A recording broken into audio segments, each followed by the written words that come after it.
આજે આપણે એક મહાન પુરુષ ઢંઢણ મુનિની વાર્તા સાંભળશું. દ્વારકા નગરીમાં શ્રી કૃષ્ણ વાસુદેવના ઢંઢણા રાણીથી ઉત્પન્ન થયેલા ઢંઢણ કુમાર રૂપગુણથી યુક્ત હતા. એકદા નેમિનાથ પ્રભુની દેશના સાંભળી ઢંઢણ કુમારને વૈરાગ્ય થયો અને વડીલોની અનુજ્ઞા લઈ ચારિત્ર લીધું. તેમણે પ્રભુ પાસે પ્રતિજ્ઞા કરી કે હું જ્યારે ભિક્ષા ગોચરી અર્થે જાઉં ત્યારે મને મારી પોતાની આત્મલબ્ધિએ મારા પોતા પ્રત્યેના ભાવથી વહોરાવે તો જ મારે ભિક્ષા લેવી કલ્પે, તે સિવાય ન કલ્પે. એટલા બીજા મુનિઓ સાથે હોય અને તેમને વહોરાવે, તેમને ભિક્ષા આપે એટલે પછી મને પણ આપવી જોઈએ એમ ધારીને જે આપે તે ન કલ્પે. આ રીતની પ્રતિજ્ઞા કરીને ઢંઢણ મુનિ ભિક્ષા માટે ગામમાં ગયા, પણ તેમને કોઈએ થોડી પણ ભિક્ષા આપી નહીં. એટલે પાછા ફરી પોતે પ્રભુને પૂછ્યું કે પ્રભુ, મને કયા પ્રકારના કર્મના યોગથી થોડી પણ ભિક્ષા મળતી નથી? જવાબમાં પ્રભુએ કહ્યું, પૂર્વભાવમાં મગધ દેશમાં ધાન્યપુરક ગામે પારાસર નામે એક કુળપુત્ર હતો. તે રાજાના ખેતરમાં ખેતી કરાવતો હતો. તેના તાબામાં 500 હળ ચાલતા હતા. એકદા બપોરના વખતે હળ હાંકનાર ખેડૂને ખાવા માટે ભાત આવ્યું એટલે ખેડૂઓ હળ છોડવાની તૈયારી કરવા લાગ્યા.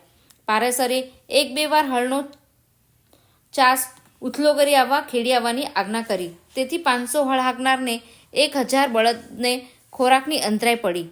થોડીવાર અંતરાય પાડી તેને અંતરાય કર્મ બાંધ્યું. આયુષ્ય પૂર્ણ કરી બીજા ભવમાં રખડી પુણ્યયોગે પરાશરનો જીવ તમો ઢંઢણકુમાર રૂપે ઉત્પન્ન થયા. પૂર્વે 1500 જીવોને પાડેલા અંતરાયનું કર્મ ભોગવવું બાકી રહેલું હતું. તેના પરિણામે તમને ભિક્ષા મળતી નથી. પોતાના પૂર્વભવના બાંધેલા કર્મની વાત સાંભળી તે કર્મને દૂર કરવા ઢંઢણ ઋષિએ ખૂબ તપશ્ચર્યાથી કરવા માંડ્યા.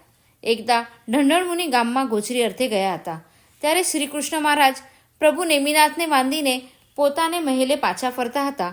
બજારમાં ઢંઢણ મુનિ તેમને મળ્યા એટલે શ્રી કૃષ્ણ મહારાજે હાથીથી હેઠા ઉતરી તેમને વંદન કર્યું અને તેમને તપશ્ચર્યાદીના વખાણ કર્યા. આ પ્રસંગ જોઈને એક ગૃહસ્થે ઢંઢણ ઋષિને પોતાને ત્યાં વહોરાવાનો આગ્રહ કર્યો અને મુનિ ત્યાં ગયા એટલે તેમને મોદક વહોરાવ્યા. તે ગોચરી કરીને તેમણે મનથી માન્યું કે હવે આ મારું અંતરાય કર્મ તૂટ્યું અને મારા પોતાના પ્રભાવથી જ આજે મને ભિક્ષા મળી. પ્રભુ પાસે આવી પોતાના જ પ્રભાવથી ભિક્ષા મળવાનું તેમણે જણાવ્યું. પ્રભુએ કહ્યું, ના, તેમ નથી બન્યું, પણ શ્રી કૃષ્ણ વાસુદેવના પ્રભાવથી તમને ભિક્ષા મળી છે. ઢંઢણ ઋષિએ કહ્યું, તો તે ભિક્ષા મારે ખાવી ન કલ્પે. જો તે લાડુ હું ખાઉં તો મારે પ્રતિજ્ઞા ભાંગે. એમ વિચારીને પ્રભુની આજ્ઞા મેળવી તે લાડુ નિર્દોષ જગ્યાએ પરઠવા નાખી દેવાને ત્યાં ગયા.